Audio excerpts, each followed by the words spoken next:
আসসালামু আলাইকুম ওরহমতুল্লাহ। সুপ্রিয় শিক্ষার্থীবৃন্দ, মেকানিক্যাল ইঞ্জিনিয়ারিং চ্যানেলের পক্ষ থেকে সকলকে জানাচ্ছি আন্তরিক শুভেচ্ছা। এই ভিডিওটি তৈরি করছি 2022 সালের এসএসসি পরীক্ষার্থীদের সপ্তম সপ্তাহের অর্থনীতি বিষয়ক যে অ্যাসাইনমেন্টটি দেওয়া হয়েছে তার নমুনা উত্তরপত্র নিয়ে। এই হচ্ছে তোমাদের অ্যাসাইনমেন্টের প্রশ্নটি। দেখো, বিষয় কোড হচ্ছে 141। মিস্টার রবিন একটি পরিবহন কোম্পানি প্রতিষ্ঠা করেছেন। সরকারি পরিবহন সংস্থা পরিচালিত বাসের টিকিটের মূল্যের তুলনায় তার বাসের টিকিটের মূল্য কিছুটা বেশি। তা সত্ত্বেও তার কোম্পানির ব্যবসা বেশ সফল। মিস্টার রবিন যে ধরনের অর্থনৈতিক ব্যবস্থায় ব্যবসা পরিচালনা করছেন তার সাথে তোমার পাঠ্য বইয়ের পঠিত অন্যান্য অর্থনৈতিক ব্যবস্থার সাথে সাদৃশ্য ও বৈসাদৃশ্য নিরূপণ করো। ঠিক আছে, তোমাদের যে কাজগুলো করতে হবে, বিভিন্ন ধরনের অর্থনৈতিক ব্যবস্থার ব্যাখ্যা দিতে হবে। মিস্টার রবিনের ব্যবসাটির অর্থব্যবস্থা চিহ্নিতকরণ করতে হবে। চিহ্নিত ব্যবস্থাটির সাথে পাঠ্য বইয়ের অন্যান্য অর্থব্যবস্থার তুলনা করতে হবে ছকের মাধ্যমে। বাংলাদেশের জন্য গ্রহণযোগ্য অর্থব্যবস্থার পক্ষে যুক্তি প্রদান করতে হবে। তো এই হচ্ছে তোমাদের অ্যাসাইনমেন্টের প্রশ্নটি। যারা এখনও অন্যান্য অ্যাসাইনমেন্টগুলো করনি, ভিডিওটি ডিসক্রিপশন বক্সে প্লে লিস্টের লিঙ্ক দেওয়া থাকবে, সেখান থেকে চাইলে তোমরা অ্যাসাইনমেন্টগুলো করে নিতে পারো। ঠিক আছে, তো দেখো, আমরা হচ্ছে উত্তরপত্রে চলে যাই। তোমাদের অ্যাসাইনমেন্টের শিরোনাম হবে বিভিন্ন অর্থনৈতিক ব্যবস্থার সাদৃশ্য ও বৈসাদৃশ্য নিরূপণ। অর্থনৈতিক ব্যবস্থা সমাজে মানুষের সম্পত্তির অধিকার, উৎপাদন পদ্ধতি, বিনিময় পদ্ধতি, বন্টন পদ্ধতি, ভোগ পদ্ধতি বা ভোগ ক্ষেত্রে স্বাধীনতা, শ্রম নিয়োগ, ব্যবসা বাণিজ্যের গতি প্রকৃতি প্রভৃতি বিষয়ে অর্থনৈতিক কার্যাবলী সম্পাদনে প্রাতিষ্ঠানিক ও আইনগত কাঠামো গুরুত্বপূর্ণ ভূমিকা পালন করে। এই প্রাতিষ্ঠানিক ও আইনগত কাঠামোকে অর্থনৈতিক ব্যবস্থা বলা হয়। সমাধান পদ্ধতির ভিন্নতা অনুযায়ী পৃথিবীতে বিকল্প অর্থনৈতিক ব্যবস্থা প্রচলিত আছে। এগুলোর মধ্যে উল্লেখযোগ্য হচ্ছে ধনতান্ত্রিক অর্থব্যবস্থা, সমাজতান্ত্রিক বা নির্দেশমূলক অর্থব্যবস্থা, মিশ্র অর্থনৈতিক ব্যবস্থা, ইসলামী অর্থনৈতিক ব্যবস্থা। দেখো, আমরা সবগুলোর বর্ণনা দিব। প্রথমে হচ্ছে ধনতান্ত্রিক অর্থব্যবস্থা। 1789 সালে ফরাসি বিপ্লবের মধ্য দিয়ে সমগ্র ইউরোপে ধনতান্ত্রিক অর্থনীতির সূত্রপাত ঘটে। ক্লাসিক্যাল অর্থনীতিবিদ অ্যাডাম স্মিথ এবং তার অনুসারীরা এই অর্থনীতির ধীর প্রবক্তা ও সমর্থক। ধনতান্ত্রিক অর্থব্যবস্থা হলো এরূপ একটি অর্থনৈতিক ব্যবস্থা যেখানে প্রত্যেক ব্যক্তি উৎপাদন, বন্টন ও ভোগের ক্ষেত্রে পূর্ণ স্বাধীনতা ভোগ করে। সুতরাং যে অর্থব্যবস্থায় ব্যক্তি সম্পদের মালিকানা এবং ব্যক্তি স্বাতন্ত্র্য বিদ্যমান থাকে এবং সরকারি হস্তক্ষেপ ব্যতিরেকে অবাধ দাম প্রক্রিয়ার মাধ্যমে বাজার পরিচালিত হয়, তাকে ধনতান্ত্রিক অর্থব্যবস্থা বলা হয়।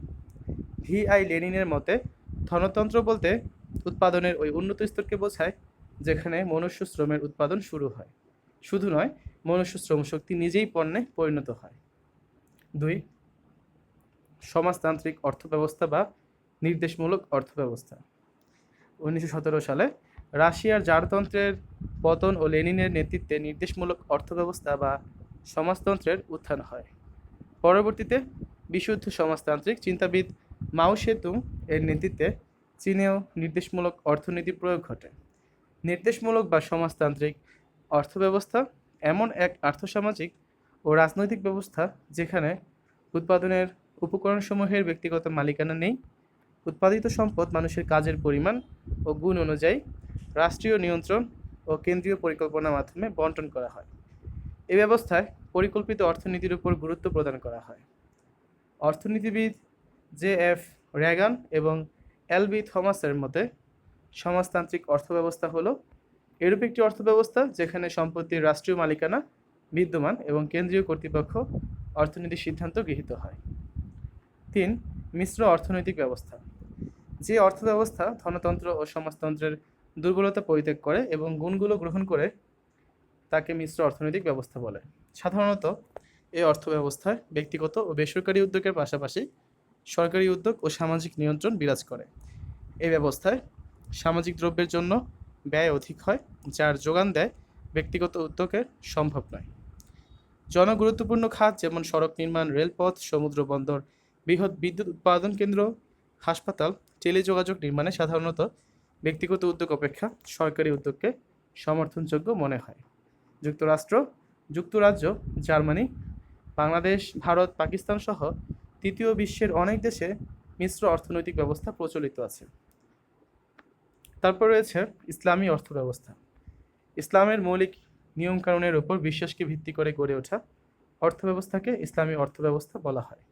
তুরস্কের প্রখ্যাত অর্থনীতিবিদ ডক্টর সাবাহ ইলদিন চাইমের মতে ইসলামী অর্থনীতি বলতে ইসলামী শরীয়তের দৃষ্টিতে মানুষের অর্থনৈতিক সমস্যা ও তার আচরণের সুসংবদ্ধ বিশ্লেষণের ও অধ্যয়নকে বোঝায়।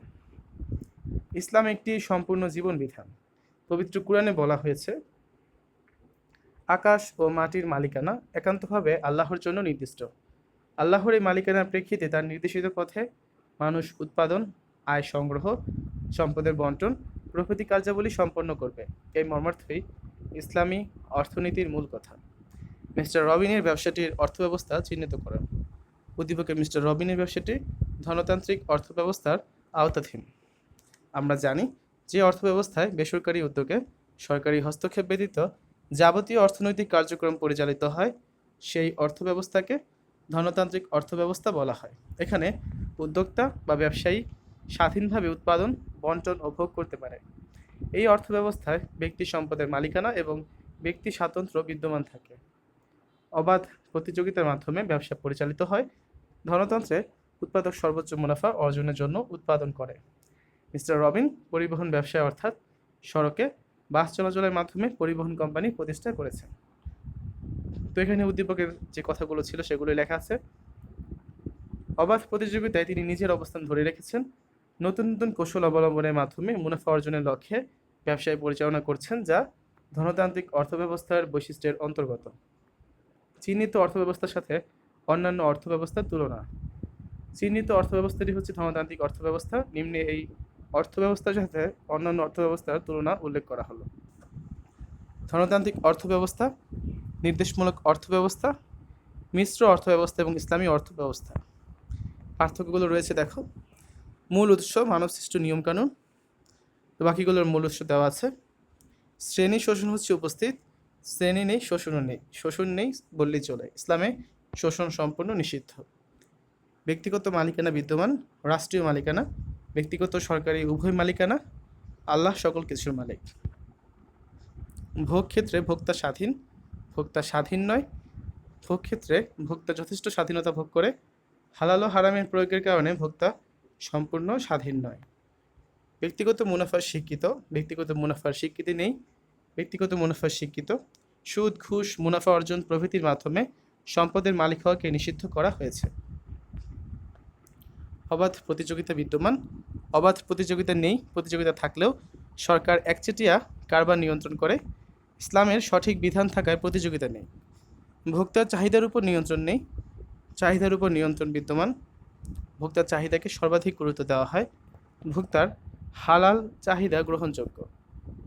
সমাজে শ্রেণী বিভক্তি থাকায় সামাজিক নিরাপত্তা ব্যাহত হয়। সরকার সামাজিক নিরাপত্তা বিধানে তৎপর থাকে। সরকার অর্থনৈতিক স্বাধীনতা প্রদান করে সামাজিক নিরাপত্তা নিশ্চিত করে। মানব কল্যাণকে সর্বোচ্চ স্বীকৃতি দেওয়া হয়, তাই সামাজিক নিরাপত্তা বিদ্যমান। বাংলাদেশের জন্য গ্রহণযোগ্য অর্থব্যবস্থার পক্ষে যুক্তি প্রদান করা হলো। যে চারটি অর্থনৈতিক ব্যবস্থা রয়েছে তা বিশ্লেষণ করলে দেখা যায় প্রতিটি ব্যবস্থাই নিজস্ব বৈশিষ্ট্য দ্বারা পরিচালিত হয়। দেশ, জাতি, স্থান, সময়, সমাজ ব্যবস্থা, ভৌগোলিক অবস্থান, আবহাওয়া ও পারিপার্শ্বিক অবস্থার উপর ভিত্তি করে বিভিন্ন প্রকার অর্থব্যবস্থা বিভিন্ন ধরনের ভূমিকা পালন করে। ধনতান্ত্রিক অর্থব্যবস্থায় ব্যক্তি মালিকানা বিদ্যমান থাকলেও সমাজতান্ত্রিক অর্থব্যবস্থায় রাষ্ট্রীয় মালিকানা বিদ্যমান। একইভাবে মিশ্র অর্থনীতিতে উভয় মালিকানা দেখতে পাওয়া যায়। ইসলামী অর্থনীতি ইসলামী বিধান মোতাবেক পরিচালিত হয় বিধায় কঠোর নিয়মকানুনের মধ্য দিয়ে পরিচালিত হয়। এছাড়াও অর্থনীতির সার্বিক বৈশিষ্ট্য বিচারে বাংলাদেশের জন্য মিশ্র অর্থনৈতিক ব্যবস্থাকে সবচেয়ে ভালো মনে হয়।